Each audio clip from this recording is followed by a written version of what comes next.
Hola, ¿qué tal amigos? ¿Cómo están? Muy buenas noches. Yo soy Esdras Chabot y esto es Dinero y Poder. Tras la muerte de la gobernadora de Puebla, Marta Erika Alonso, y de su esposo, el senador panista Rafael Moreno Valle, en un accidente aéreo, el gobierno y el Congreso local llamaron a elecciones extraordinarias para elegir un nuevo jefe del Ejecutivo Estatal.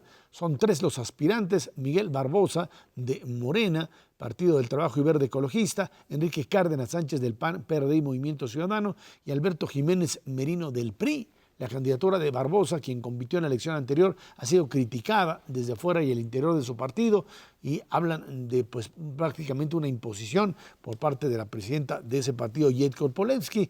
Ahí está prácticamente lo que está sucediendo allá en Puebla. Ernesto Savera Macares, que tiene, ¿cómo está? Muy buenas noches. Buenas noches. Bueno, pues el tema de Puebla tiene que ver básicamente con, es cierto, una verdadera tragedia, algo que queda todavía ahí en el limbo con respecto a qué es lo que sucedió en ese accidente. Y por otra parte, alianzas bastante difíciles de entender en este contexto. En la elección anterior, figuras como la del propio Enrique Cárdenas habían cuestionado seriamente al propio candidato, en ese entonces a la propia candidata Marta Erika Alonso. Hoy aparecen parte de una nueva alianza con el PAN y el PRD. Miguel Barbosa, que compite internamente con el senador Armenta, es también parte de una disputa interna entre Ricardo Monreal y el propio senador Barbosa, y Yetko Polensky como presidenta de Morena. El PRI, que tiene muy pocas posibilidades, pues lanza ahí un candidato externo que podría levantar algo en función de esta división, pero creo que estamos ante una situación también otra vez dramática por lo que implica este tipo de elección de alguien que se había convertido, tanto Marta Erika Alonso como su esposo Rafael Moreno Valle, en el centro en Acción Nacional de lo que podría ser la reconstrucción del partido alrededor de estas figuras que desaparecen trágicamente y que ahora se enfrentan a un aparato político como el de Morena, que tiene todas las de ganar. Sí, me parece que Puebla es un buen ejemplo de lo que ocurre en el país entero. Para poder ganar la gubernatura de su estado, Rafael Moreno Valle, que había sido priista, se convirtió en panista, construyó una gran alianza y con eso fue gobernador. Esto le permitió una posición importante en Acción Nacional, que incluso lo llevó a tratar de convertirse en el candidato presidencial. Eso no lo logró, pero sí pudo lograr que su esposa fuera la candidata a gobernadora. A pesar de la gran ola morenista que hubo el 1 de julio, alcanzaron a sacar la gubernatura de Puebla por poquito. De hecho, es la única elección que lograron ganar. Perdieron los senadores, los diputados federales, el Congreso local. Es decir, que Marta Erika Alonso, en caso de continuar, hubiera tenido un gobierno muy difícil porque tenía todo el aparato político del Estado en su contra. Desafortunadamente fallecen ambos en el accidente del helicóptero, que sigue en investigación. Y ahora, para esta nueva elección, Morena pues tiene una ventaja grandísima según las encuestas antes de que aparezcan los candidatos. De forma que el candidato de Morena pues tenía casi garantizado ser gobernador. Por eso el gran pleito entre Barbosa y Armenta. Una vez más, y lo hemos platicado ya en varias ocasiones, este conflicto al interior de Morena entre los distintos grupos. Armenta apoyado por Monreal desde el Senado, y Barbosa apoyado por Polensky y los bolivarianos de Morena desde la estructura del partido. Barbosa logra sacar la candidatura y en respuesta se vuelven a aparecer estas dos fuerzas que creo que a nivel nacional son relevantes. El Frente por México otra vez, es decir, PAN, PRD y Movimiento Ciudadano, y del otro lado el PRI. Creo que en esta ocasión el candidato que trae PAN, PRD y Movimiento Ciudadano, Enrique Cárdenas, que fue rector de la Universidad de las Américas, trató de ser candidato de Morena y luego independiente en la elección anterior, pues tiene una mayor posibilidad de competir. Sin embargo, todavía hasta este momento las encuestas indican una ventaja inmensa de la parte de Morena. nos va a servir mucho de indicador qué es lo que ocurra en esta elección y también en Baja California, para saber qué tanto de la popularidad de López Obrador logra trasladarse a sus candidatos en elecciones estatales. Pero pues hasta ahorita se ve una ventaja grande. No solamente refleja en términos políticos Puebla, sino también en términos económicos. Es un estado en donde tienes una gran ciudad, Puebla, tienes algunas otras ciudades básicamente abocadas al sector agropecuario, Tehuacán, etcétera, con una distribución del ingreso increíblemente polarizada. Es notable lo que ha avanzado la ciudad de Puebla, pero no se ha permeado en un avance importante en el resto de las localidades que conforman.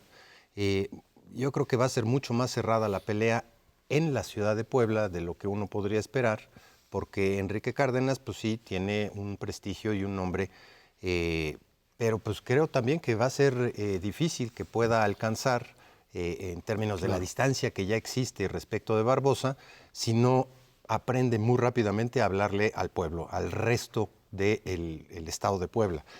Al mismo tiempo, desde el punto de vista económico, hoy por hoy, el enclave automotriz de Puebla es el más importante del país.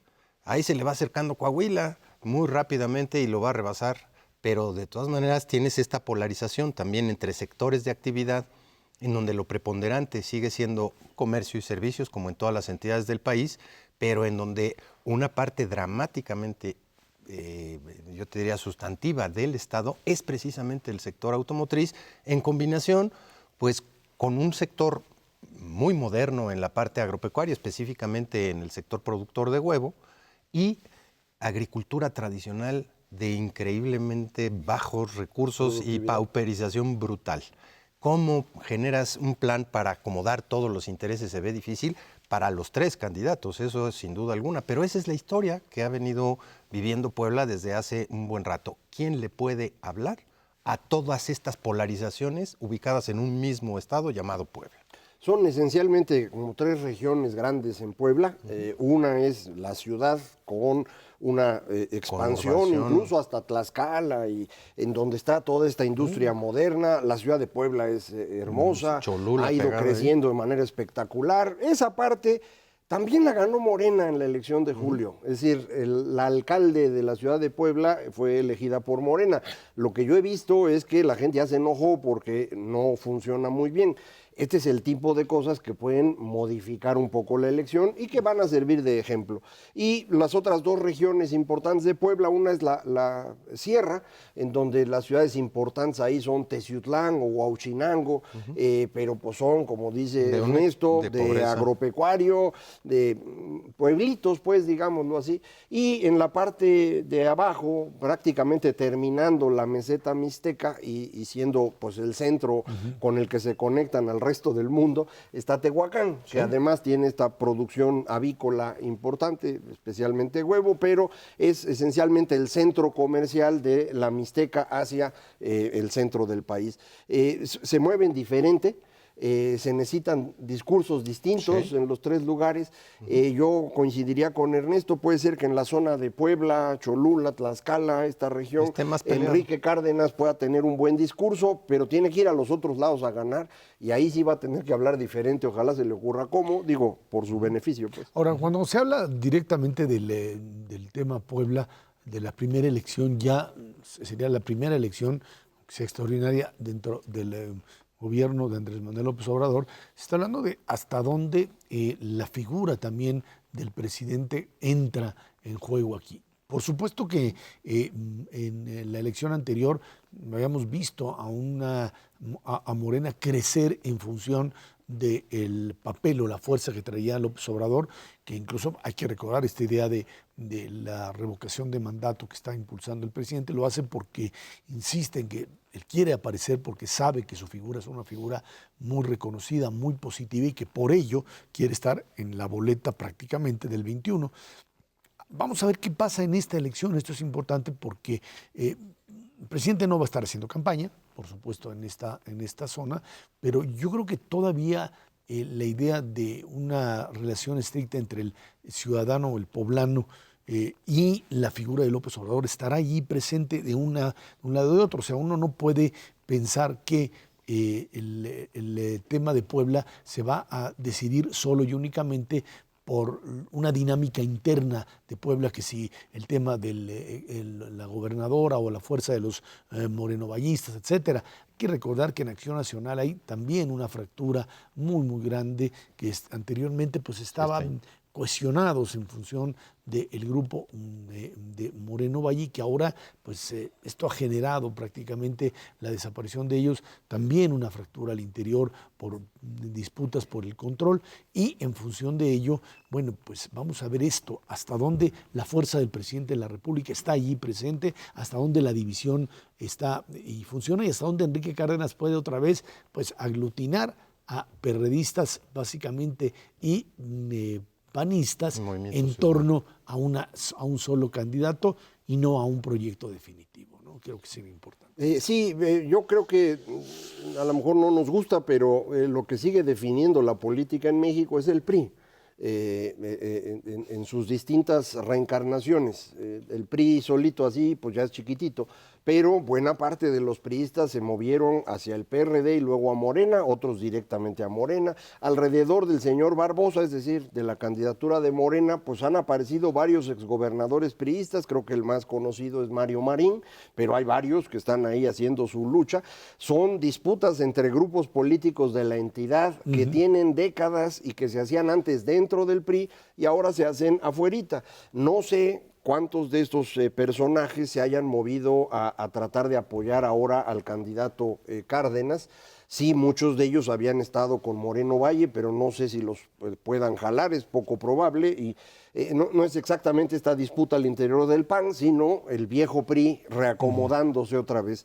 En otras partes del país esto no se nota tanto, por ejemplo en Baja California el PRI pues ha prácticamente dejado de existir. Son muchos sexenios. Sí, es mucho tiempo, pero pues alrededor del candidato de Morena probablemente se estén reconfigurando y tú dices, López Obrador no va a hacer campaña en Puebla. Yo no estoy seguro, A Baja California fue y aprovechó para ir a comer con el que va a ser su candidato, un poquito para hacer campaña sin que parezca campaña. Igual y al rato hace lo mismo en Puebla. Está un poquito más complicado porque hay muchos visores, pero en cualquier caso, yo te diría, sí hay una suerte de alerta de visores políticos viendo qué pasa en estas dos elecciones, efectivamente, sin que el presidente esté en la boleta electoral. 2019 yo creo que va a ser crucial. Si uno hace el recuento de gobernadores de lo que viene ahorita y lo que viene en el 2021, puede ser una recomposición política brutal de este país, ya no solamente en la Cámara de Diputados y de senadores, sino ahora también de una cantidad, en el caso del PRI, viejo PRI, como le dices, el chiquito, no el nuevo, pues pueden perder 8 gobernaturas en el 2021 sin problema. Y eso te da un mapa geopolítico completamente diferente en el país. Pues que veremos cómo se mueve. La verdad es que si uno ve a los diferentes gobernadores de oposición, hay quien les está yendo más o menos regular y hay otros más o menos peor. Dentro de estos, uno de los peores en términos de asiduidad y de tratarse de cambiar del PRI viejo al PRI nuevo es el caso de Campeche, eso está bastante claro. Pero como esos yo creo que vamos a ver muchos recorrimientos más allá de las propias elecciones que se deriven este año y en el 2021. El reacomodo que vamos a estar viendo creo que va a ser muy importante porque ya va a empezar a ocurrir con la economía ya reflejando que no está funcionando bien. Los primeros meses, pues los únicos que veíamos eso somos los que estamos viendo los indicadores, pero creo que paulatinamente esto empieza a sentirse en la población porque hay menos inversión, menos generación de empleos, se vende menos en las tienditas y la gente empieza a sentir como que las cosas no funcionan. No es una situación gravísima como para que fuera un gran impacto, pero pueden empezar a notar. Pero al mismo tiempo, la pregunta típica que hacen todas las encuestas de cuánto tiempo le das al presidente para que cambien las cosas, un año. Se ha ido recorriendo a más, porque ya vieron que en 100 días va a ser dificilísimo cambiar, bueno, no fue posible cambiar este país. Y de un año ya se nos está pasando 40% de la población. Cada vez que preguntas es un año. Es un año más, entonces 2 años y medio, 3, cuando menos. Vamos a ver. Y el otro elemento que creo que estará presente, que es trágico, por supuesto, es el tema del accidente. Hasta dónde la idea de sustituir a una gobernadora que apenas pues entraba en funciones, con esta situación de un accidente que terminará por ser investigado. Esta es una situación muy dramática, muy dolorosa, por supuesto, para la familia, pero también para una población que tiene ahí la figura y que esto juega, tiene una pues presencia política importante. Lo hemos visto en otras ocasiones, ¿no? O sea, uno no puede hacer a un lado lo que le pasó a México después del asesinato de Colosio. Eso fue un asesinato, en este caso hablamos de un accidente, pero es la pérdida de personas que de una u otra manera, cuando sucede este tipo de choques, modificas totalmente la conducta de los individuos porque son cambios violentos, ¿sí? Uno como accidente o algunos otros como pues, crimen, pero que de una o de otra manera se tratan de interpretar como de culpabilidad de uno o de otro grupo, ¿no? Y el tema detrás es el huachicol, que ya se nos olvida, pero, Claro. pero en Puebla es importantísimo. Vámonos a una pausa. Esto es Dinero y Poder.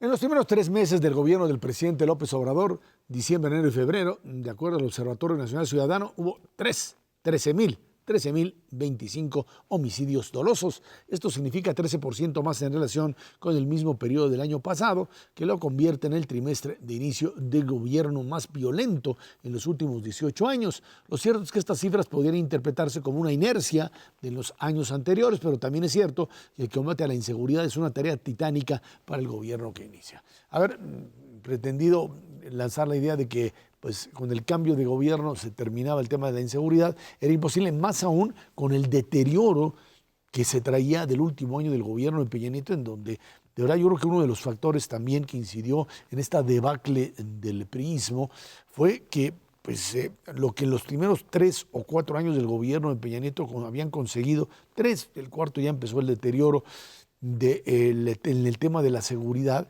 de verdad que pues prácticamente esto fue uno de los factores fundamentales para que la población dijera, se acabó, este gobierno no tiene capacidad de reacción. Suponer que en 1, 2 o 3 meses esto se compondría era imposible y que pues, las nuevas medidas tomadas, que tienen que ver además con la creación de una Guardia Nacional que está en formación, por supuesto, esto podría revertir el proceso. Yo creo que en ese sentido la expectativa sigue siendo muy grande, pero también la capacidad de acción de los grupos criminales que el día de hoy estuvieron ahí presentes en muchísimos lugares, en Cancún otra vez, en otros lugares del centro del país que vuelven a retomar fuerza. Hay que recordar que además en los cambios de gobierno, cuando se dan cambios de mando dentro de los grupos judiciales, estos sectores de crimen organizado aprovechan para incrementar la violencia. Es algo que hay que pues entrarle rápido y con eficiencia antes de que terminen rebasados, ¿no? Sí, creo que es importante que los amigos del auditorio recuerden cómo ha sido la dinámica de la violencia medida por homicidios. Es la forma que se usa más para medir este fenómeno, no es el único problema, existen otros, en particular secuestro, extorsión, que pueden ser otros indicadores, pero como no siempre hay denuncia, no es fácil seguirlos. En el homicidio es un poquito más sencilla la secuencia. México tuvo una violencia descendente que todavía en el primer año de gobierno del señor Felipe Calderón siguió bajando y empieza a despegar la violencia en 2008. Toca su máximo a mediados de 2011 y empieza a bajar. Por eso cuando entra el gobierno de Peña Nieto, pues no hacen nada distinto porque dicen ya viene bajando, solito se va a resolver. En 2015 toca fondo y empieza a subir nuevamente y efectivamente no solo rebasa el límite anterior, sino que hoy se encuentra en el nivel más alto de la historia reciente. ¿Cuál es el problema? Pues que efectivamente muchos mexicanos votaron por López Obrador confiados en que iba a resolver los dos grandes problemas que la ciudadanía identificaba, seguridad y corrupción. Y en esos dos grandes problemas pues no hemos avanzado nada. En el tema de corrupción pues, se siguen usando las mismas prácticas de siempre, al menos hasta hoy. Y en el caso de seguridad, que todo el mundo esperaba una estrategia diferente, lo que se hizo fue seguir la misma de antes, nada más profunda, digamos. Claro. No se está invirtiendo más dinero. A mí me parece que ese es el problema más serio que tenemos. El dinero que destinamos a enfrentar el crimen en México es muy poco, comparado con cualquier país grande del mundo, gastamos la tercera o cuarta parte de lo que deberíamos gastar, y eso pues, no nos va a permitir resolver el asunto. Ojalá la Guardia Nacional empiece a funcionar pronto. Yo creo que no va a resolver absolutamente nada hasta que no se invierta en serio en ella. Como bien dice Ezra, cada inicio de una nueva administración, las bandas criminales miden hasta dónde pueden llegar en diferentes partes del país. De acuerdo un poco con lo que se está viendo con las cifras reales a febrero, es que ahorita le están midiendo el agua a los tamales en todo el país, en ciudades en donde prácticamente se tenía un nivel de seguridad relativamente más bajo que en el resto del país, como la Ciudad de México, se está observando una incidencia brutal del crimen organizado. Empieza la disputa por diferentes mercados y sin duda alguna pues lo que percibe la ciudadanía es exactamente lo contrario a lo que efectivamente se pretendía. Yo sí estoy convencido de que esta Guardia Nacional puede resolver las cosas de aquí a los siguientes, hasta dentro de 4 o 5 años, no en el corto plazo. Está planteado como un primer bloque en donde podrías llegar a 80,000 policías en el mejor de los casos en 2 años y 80,000 policías contra los 450,000 que efectivamente necesitas, no pintan.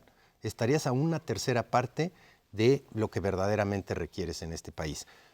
Al mismo tiempo que la Gendarmería o como le quieran llamar, la Guardia Nacional, tendríamos que estar fortaleciendo las policías locales y municipales y eso no se está haciendo en prácticamente ningún lado. Y pues no se va a poder reducir esta violencia, esta inseguridad creciente, pues ahora sí que suponiendo que esta tendencia que pues hemos venido observando, que implica un incremento del 13%, se va a corregir por sí sola. Está muy emproblemado, no solamente es la cantidad de dinero que hay que invertir, esa es una condición necesaria, pero no suficiente. Hay que incrementar el número de policías, hay que mejorar el Ministerio Público, hay que incidir en la parte de los jueces y de ahí echarse a volar por lo menos 6 años. Y yo creo que una de las partes más difíciles de manejar para una nueva administración, incluso más que el tema económico, yo entiendo que el tema económico pega porque pues, hablas de desempleo, hablas de un crecimiento que se espera menor, ya lo hemos platicado, a lo que pues, originalmente se planteaba y a inicios de sexenio sucede, pero eso es algo que todavía la expectativa positiva que se tiene lo puede resistir. Lo que no puedes resistir es un incremento sustancial de la violencia y de la inseguridad, porque eso te pega de una manera mucho más rápida, mucho más, te degrada en la posibilidad de confiar en las autoridades y por ello requieres respuestas mucho más rápidas que incluso una recuperación de orden económico. Sin duda, en 2010, cuando estábamos en el momento duro de ese ciclo, George Friedman, un analista de seguridad estadounidense que en ese entonces dirigía la empresa Stratford, hacía un análisis sobre la violencia en México y decía, sí es una violencia creciente, pero México no está en riesgo porque el núcleo del país está tranquilo y el núcleo del país para él era desde la Ciudad de México hasta Veracruz, esta región en donde decía, pues ha transcurrido buena parte de la historia nacional y de eso depende el funcionamiento del país entero. Ese era su análisis. Lo comento porque en el transcurso del sexenio del señor Peña Nieto, tanto Puebla como Veracruz se empezaron a complicar. Y ahora, en los primeros meses del gobierno de López Obrador, Veracruz se hundió por completo, el nuevo gobernador no tiene la más remota idea de lo que está haciendo ahí. Puebla ha tenido violencia creciente, en parte porque no hay un orden político en la entidad, como estábamos hablando hace rato, y finalmente la Ciudad de México, que se ha ido deteriorando a un ritmo muy significativo. Para muchísimos amigos del auditorio que nos ven en distintas entidades del país, pues han de decir, pues sí, mano, aquí ya estábamos con esos problemas hace 8 años o hace 7, y en cambio en la ciudad eso prácticamente no se veía. Ahora la situación es grave. Si a eso le sumamos el problema que tenemos creciente en los centros turísticos, en particular en Cancún, a mí sí me parece que ya estamos en un tema de seguridad nacional muy claro y por lo tanto esto de esperar 4 o 5 años no es posible. Yo entiendo que no se puede hacer magia, pero sí creo que habría que hacer un esfuerzo adicional presupuestal para poder cumplir lo que tú bien dices. Es decir, no es un asunto de dinero por ser dinero, es dinero para poder tener una capacidad mucho mayor, ¿no? ¿Sí? No, ¿y contra quién estás luchando? Digo, el incidente de ayer en el aeropuerto del Bajío es de una logística impecable, de un grupo criminal en donde llegan, se llevan 20 millones de pesos en un golpe que estuvo perfectamente bien planeado, casi como película de Hollywood. Entonces, pues necesitas tener una contrainteligencia para poder enfrentar este tipo de criminales, pues que rebasa lo que tenemos actualmente en el marco institucional. Están no solamente con las mejores armas, están muy bien organizados y tienen una planeación verdaderamente impresionante contra la que hay que luchar específicamente si es que se quiere proteger pues, a esta masa de mexicanos que habitamos en las diferentes ciudades del país. Ahora, cuando se habla de la instrumentación de la Guardia Nacional, creo que la parte principal con la que se puede comenzar a disminuir es básicamente la creación de inteligencia. O sea, esa es la parte que te da la posibilidad de comenzar a pues, enfrentar a los grupos. Si no tienes ese elemento, o sea, tú puedes traer... Como la piñata con los ojos cerrados. Pues sí, tú puedes aglutinar y traer a más Policía Federal, a la Policía Federal, puedes traer a la Policía Militar, puedes tener a quien sea. Si no tienes la información suficiente para poder empezar a actuar contra esos grupos que basan fundamentalmente su acción en eso, en saber quién está, cómo se mueve, de dónde vienen, creo que la inversión de la que habla Macario tiene que ir a esa área inicialmente, porque es cierto, tienes que combatir contra alguien que tiene pues también armas de alto calibre y que tiene posibilidad de enfrentar, pero tiene algo más, que es el conocimiento de dónde va, a quién enfrenta y cómo enfrenta. Y si el Estado mexicano no tiene esa información, o la tiene equivocada, o debilitada, o infiltrada, aunque le llenes de dinero y le llenes de un montón de cosas, no vas a poder hacerlo. Yo no tengo duda de la importancia de la inteligencia. Sí me sorprende que este gobierno entrando haya destruido el CISEN, por ejemplo, que era precisamente el Centro de Inteligencia Civil, y por lo tanto se recargue exclusivamente en inteligencia que viene del lado militar, porque también la Policía Federal la están borrando. Dentro de lo militar hay dos centros de inteligencia, el naval y el propiamente del ejército. Depender de ellos a mí no me parece una idea tan brillante. Necesitas inteligencia civil para compensar, como se hace en cualquier parte del mundo.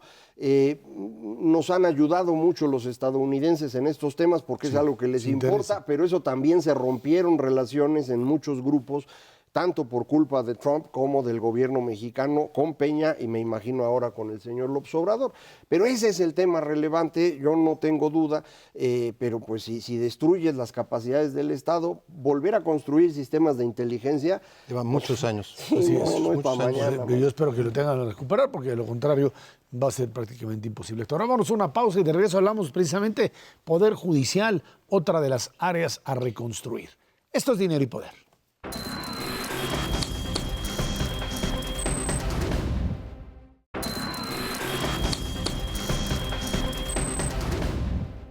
Bueno, Morena en el Senado planteó a la Suprema Corte de Justicia de la Nación impulsar reformas para combatir la corrupción, erradicar el nepotismo y eliminar los privilegios del Poder Judicial de la Federación. Entre los cambios propuestos están la actualización para replantear el sistema de concursos en la designación de jueces, la rotación de estos, también magistrados, y el establecimiento de procedimientos transparentes para el ingreso de funcionarios a las áreas administrativas. Este grupo parlamentario advierte de la necesidad de dotar al Poder Judicial de la Federación de mayor credibilidad, transparencia, austeridad y legitimidad. Ya habíamos tenido en una ocasión con Ernesto Zedillo un modelo en donde el Ejecutivo dijo hasta aquí al Poder Judicial porque consideraba que había llegado a un nivel tal, no digamos de autonomía, sino de abuso de poder y de presencia ligada precisamente a estos actos de nepotismo y de pues, una cerrazón tal en donde la división de poderes se había convertido, decían entonces, en un elemento perverso, en donde pues, prácticamente esto no permitía pues encontrar algún mecanismo de transparencia para ver qué sucedía en el Poder Judicial. y que habría que pues, establecer y cortar de tajo estos privilegios de un sistema que se reproduce internamente y que no permite elaborar o tener organismos internos de supervisión. Y ahí aparecen consejos de la judicatura y otros elementos en donde, pues, cuando uno ve los análisis que hace Auditoría Superior de la Federación y otros órganos, te encuentras también con tanto subejercicios como con dinero mal utilizado. Y yo creo que es importante una reconstrucción que le permita al Poder Judicial avanzar de manera tal que se convierta en algo que es cierto, quizá en la Suprema Corte hemos tenido un avance sustancial, pero que todavía esto no termina por filtrarse al resto de la estructura del Poder Judicial en México. La reforma que hizo Ernesto Zedillo al Poder Judicial, los primeros días de su gobierno, el 10 o 12 de diciembre del 94, es la que nos dio el sistema judicial que hoy tenemos, una Suprema Corte autónoma e independiente y un Consejo de la Judicatura que tenía como objetivo hacer lo que tú comentabas, empezar a estructurar las cosas mejor. Esto no ha funcionado muy bien. La Suprema Corte yo creo que sí ha sido muy exitosa, pero el Consejo de la Judicatura no ha podido transformar por completo al Poder Judicial, en buena medida porque los tribunales superiores de justicia de los estados están cooptados por familias de juristas que pues tienen todos los puestos, desde secretarios de juzgado, magistrados en ese caso, de todo tipo de los funcionarios, meten a sus amigos, ahí tienen su negocio. O familiares. Y formaban parte de esta estructura de poder en la cual el PRI funcionaba. Ahora que el PRI regresa como Morena, pues estas familias menos se van a querer ir. A mí sí me da gusto que Morena plantee la idea de que hay que tener un poder judicial que funcione bien. Yo quisiera que esto fuera cierto. A mí me preocuparía que estas modificaciones jurídicas que se piensan hacer sean con el objetivo de quitar a unos para poner a otros, que de cualquier manera pues son lo mismo. Porque eso ha estado ocurriendo en el caso de las compras de gobierno y demás. Todos los procedimientos que se usaban en los tiempos de Peña Nieto para hacer fraude al erario, pues están haciendo igualito ahorita en el caso del señor López Obrador. No es culpa mía, así es como está ocurriendo, ya lo han documentado el INCO, María Amparo Casar con su grupo contra la corrupción, han ido documentando cómo se hace lo mismo. Entonces, bueno, buena idea, hay que arreglar el Poder Judicial, nada más que sea en serio, ¿no? La esencia de esta propuesta es la palabra concurso y pues lo fundamental sería conocer cuáles son las bases de ese concurso, si es por aptitudes, por carrera, por incentivos. No irán a mandar ternas que luego repiten y al final... El problema de fondo es ese, ¿cómo vas a concursar las plazas para ver si efectivamente van a llegar las mejores personas para tener mejores jueces? Y de fondo, pues un sistema paralelo, mucho más estricto de cómo manejan los dineros al interior del Consejo de la Judicatura. No cabe la menor duda, debiera de ser un sistema mucho más transparente. Yo también estoy de acuerdo en que se requiere un cambio y un cambio muy importante.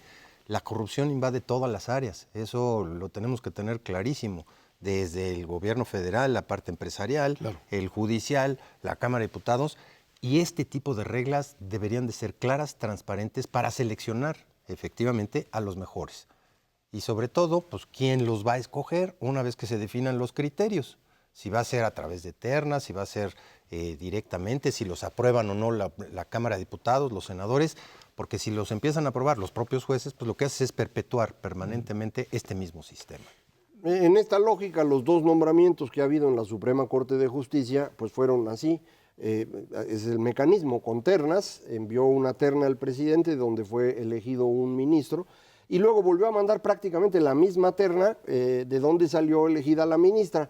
Ninguno de los dos con una trayectoria particularmente significativa, reconocida en términos de cuestiones constitucionales, derechos humanos, garantías o cosas por el estilo, sino de cercanía con el señor López, ¿no? Entonces, si eso va a pasar en los demás lugares... es lo que ha sucedido comúnmente en el sistema judicial. Los presidentes tratan de nombrar directamente a jueces o a ministros que estén vinculados a ellos.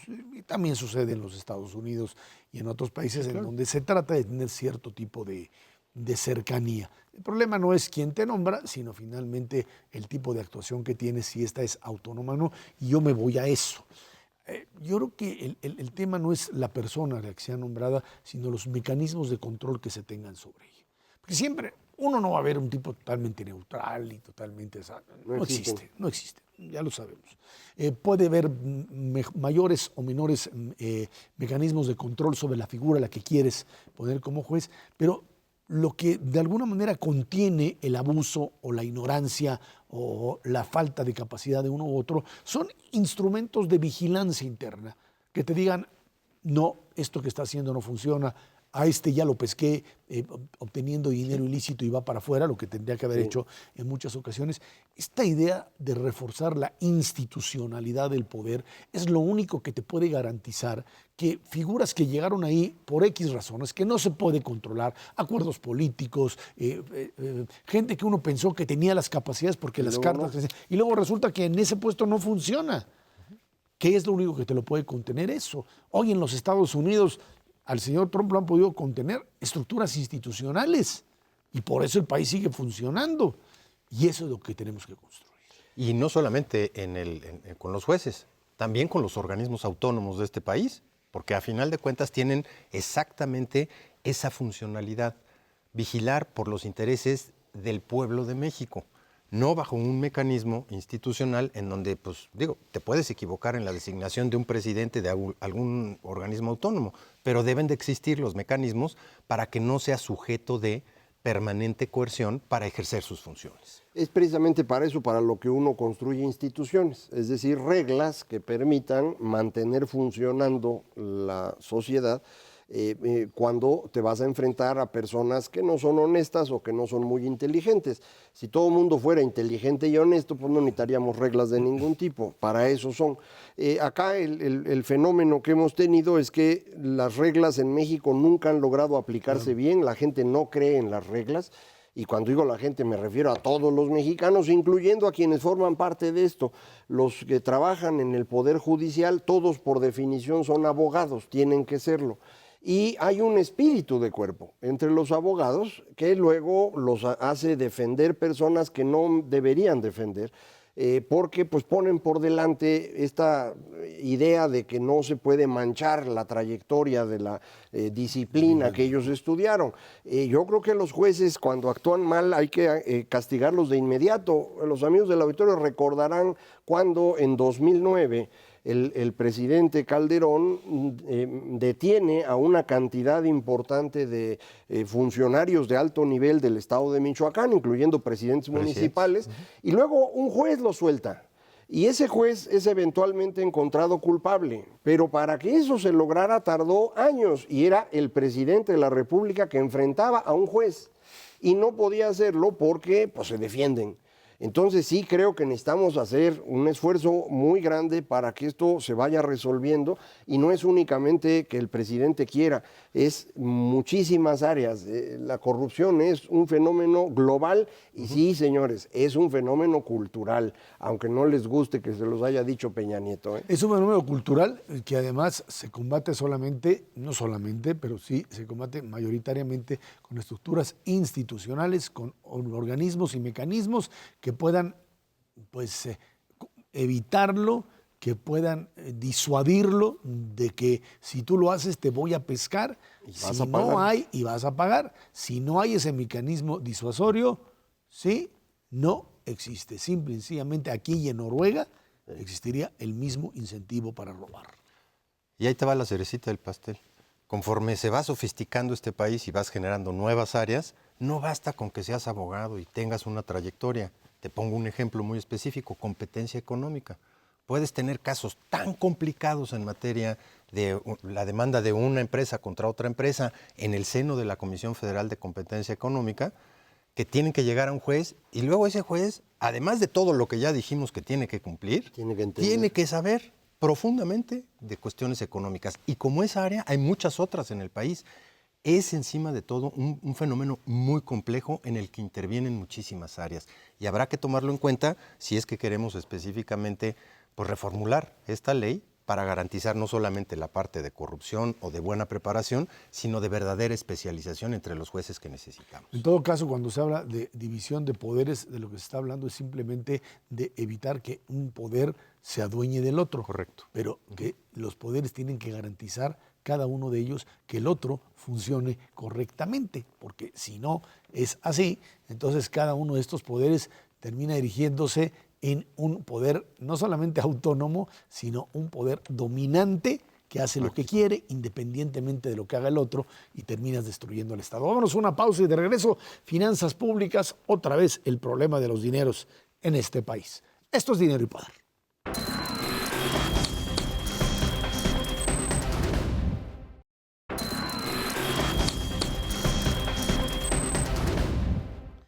De acuerdo con la Secretaría de Hacienda y Crédito Público, durante febrero la recaudación que se obtiene del impuesto al valor agregado se redujo 2.9% respecto al mismo periodo 2018, con lo que ya se hilan 3 meses a la baja. Si se considera el acumulado de enero-febrero, los ingresos que se obtienen por IVA reportan una reducción de 8.2% en términos reales y respecto del primer bimestre del 2018. Los salvavidas de las finanzas del país en febrero fueron el impuesto sobre la renta, que en febrero crecieron 5.4% a tasa anual, y el impuesto especial sobre producción y servicios, y el IEPS, que tuvo un incremento del 18.5%. No te rías, está para llorar. No, el 18.5% del IEPS en buena medida es gasolina, y entonces lo están pagando los amigos del auditorio. Cada vez que llenen su tanque piensen en están engrandeciendo a este país. Pero esto tiene que ver, a ver, el tema de la gasolina tiene que ver con el momento de la escasez y... Es que durante... La eliminación del subsidio. Sí, en el gobierno de Peña Nieto lo que hicieron fue adelantar un año una regla que quedó en la reforma de 2013, la reforma energética, que era liberar el mercado de gasolinas para que no dependiera de la fijación de precios del gobierno. Cuando lo liberan, todo el mundo se engorila por el gasolinazo, se han de acordar los amigos del auditorio, Enero a principios de 2017. Y entonces, para reducir el golpe, lo que hace el gobierno es inventar un subsidio, ¿cómo le decían? ¿Subsidio al IEPS? Sí, un subsidio que le reduce el estímulo impuesto, fiscal. Estímulo fiscal, para que con eso no subiera tanto la gasolina. Bueno, este gobierno quitó ese estímulo o subsidio y entonces nos cobró el IEPS completito.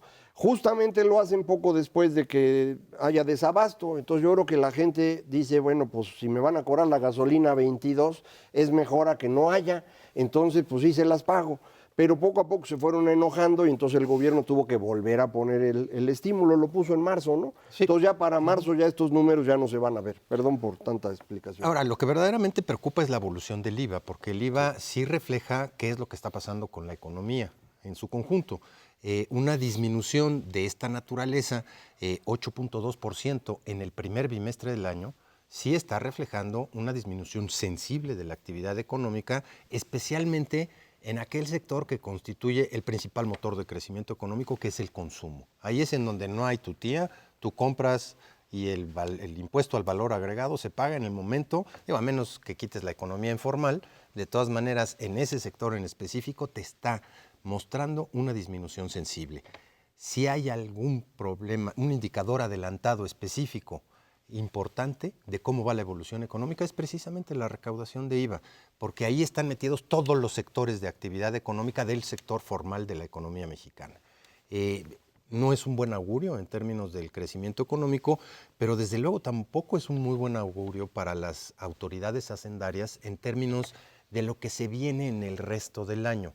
Si se te está cayendo la recaudación en IVA, aunque medio compensada por el ISR y el IEPS, no va a permanecer durante todo el año en su conjunto, te van a llevar a una decisión que vas a tener que tomar tarde que temprano, por ahí de julio, agosto. Si no tienes mayores ingresos, le vas a tener que recortar al gasto. Si es que quieres acabar con un déficit de 2,5% del PIB.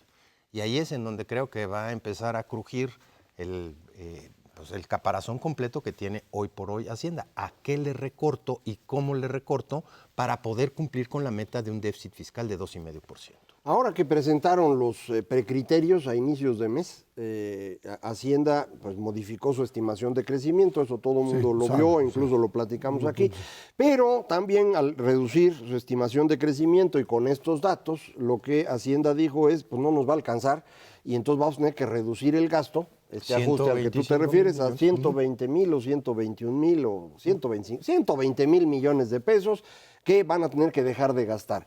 Y aquí viene el problema serio, ¿a quién le recortas? Pero sobre todo después del recorte que ya habías hecho, porque cuando entraron recortando para tener un superávit primario de 1% del PIB, que ahora lo quieren subir, pues entonces van a tener que recortar más.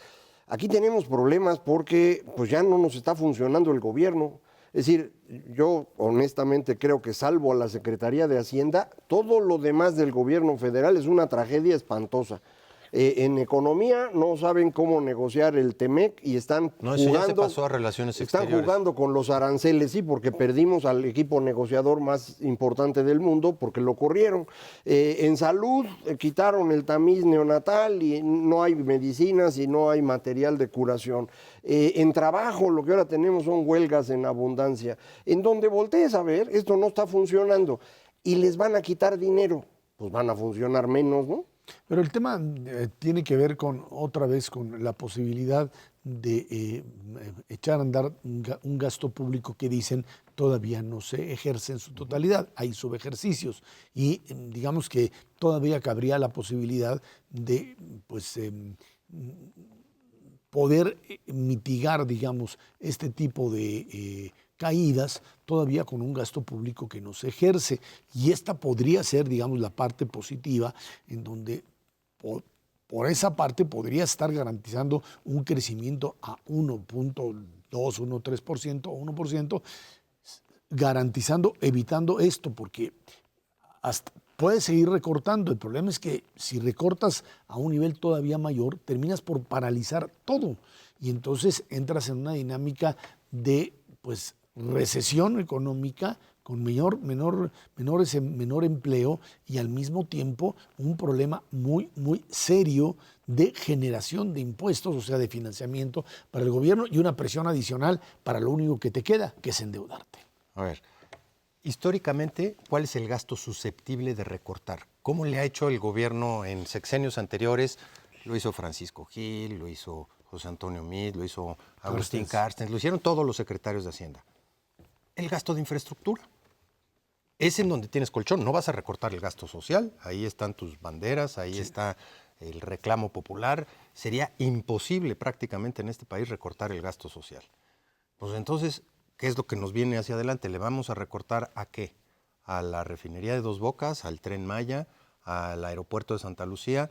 Se van a tener que tomar decisiones y no por 10,000 millones de pesos, por 120,000 millones de pesos que de algún lado tienen que salir. Irónicamente, como lo planteas, Ezra, en un primer año de administración normalmente hay un subejercicio grandote del gasto porque todavía no se sientan en la silla. Vamos a ver cómo gastan. Exactamente. Yo creo que en el segundo semestre del año el secretario de Hacienda les va a tener que decir, bueno, pues ya que te acomodaste en la silla, compadre, ¿qué crees? Que este subejercicio que tuviste en el primer semestre del año no lo vas a poder hacer. Y si no, sí nos vamos a meter en un problema de finanzas públicas muy serio otra vez para el 2020. Un año bastante más peligroso en el concierto internacional y en materia de crecimiento que este 2019.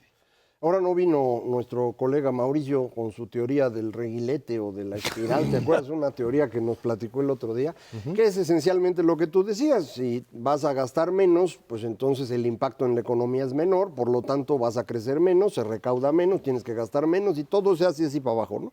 Ese es el problema en el que estamos. Y entonces dirían, hay que actuar contracíclicamente. Pero no puede ser contracíclico y al mismo tiempo tener superávit. No. Es incompatible. Una de las dos cosas no se puede hacer. Entonces, pueden decir, pues eso del superávit siempre no lo vamos a hacer. En el momento que digan eso, vamos a tener un problemón con las calificadoras. Porque las calificadoras, acuérdense los amigos del auditorio, después del drama de Pemex, ya están atentos a lo que haga el gobierno federal, ya supusieron y ya aceptaron que Pemex va a ser salvado por el gobierno de México, el soberano, como ellos dicen. Si el soberano entra en déficit, entonces ya no va a poder pagar las tasas que dijo y por lo tanto le quitamos el grado de inversión. Entonces, si quitas el superávit, pierdes grado de inversión y ya se acabó. Si no lo quitas, no puedes hacer la política contracíclica y entonces entramos en la espiral del Mauricio. Y esto, en cualquier caso, va en esa dirección. No sé cómo lo piensen resolver, pero yo no veo ninguna salida. ¿Tú sí ves algo? No, vamos, porque además esto es en el margen. México tiene un problema fiscal muy serio, comparable con los peores países de la OCDE en términos fiscales. Ahí está México en la parte más baja. Recolectamos muy pocos impuestos, cerca de 20%. Una reforma hacendaria brutal. Eso tenían que haber hecho en vez de cerrar el aeropuerto. Tenemos menos de 20% del PIB de recaudación fiscal. 16, ¿no? Y necesitamos, los países en economías emergentes con el mismo grado de desarrollo de México recaudan 30. Necesitamos 10 puntos adicionales del PIB. Y si a esos 20 todavía le recortas un cachito, peor es el problema. Bueno, pues ahí está el apunte y yo creo que lo que pasa es que los tiempos se van acortando y es en función de esos tiempos que estaríamos en condiciones de establecer esta dinámica. Por lo pronto los mercados siguen confiando en México a partir de un país emergente que todavía tiene estabilidad. Ahora regresando de Semana Santa, vemos. Ahí ya platicamos. Bueno, mientras descansen. Sabrina Macares, que tiene muchísimas gracias. Gracias a usted que nos ve y nos escucha todos los jueves aquí en Canal 11 Dinero y Poder. Por nuestra parte, muchísimas gracias y muy buenas noches.